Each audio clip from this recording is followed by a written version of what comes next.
Tiba-tiba Alex datang. Rekonstruksi pembunuhan dialami oleh Alex Subrata oleh tersangka inisial DP alias Bonjes dilakukan oleh penyidik unit 2 Subdit Jatarantas Polda Sumsel. Jika rekonstruksi ini penyidik bagi dua versi yaitu berdasarkan pengakuan tersangka DP sama keterangan sejumlah saksi yang sudah dimintai keterangannya oleh polisi.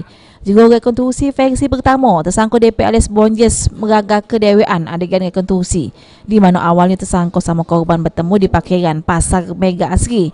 Selanjutnya terlibat keributan yang berujung korban Alex Subrata mati dengan kondisi luka di sekujur badannya akibat kena tebasan senjata landep.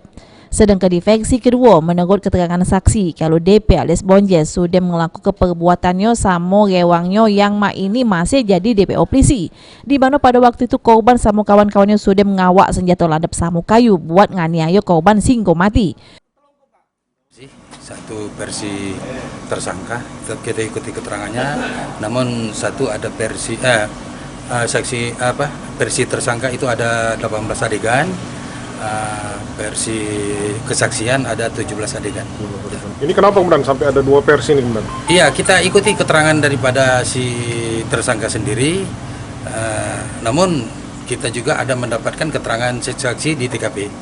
Ini kemudian yang kejadian di Pasar Mega Asri kemudian ya? Iya benar, ya, di parkiran. Sedangkan tersangka DP alias Bonjes dewek saat dimintai keterangannya mengakui kalau pada waktu kejadian dia dewean tidak sama wong lain.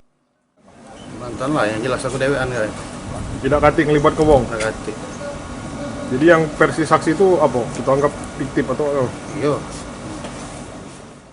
Dengan adanya kedua versi tersebut, penyidik bakal ngumpulkannya jadi sikok buat jadi bahan berkas perkara tersangka DP alias Bonjes ke pihak Kejaksaan Tinggi Sumsel. Firman Hidayat, PAL TV.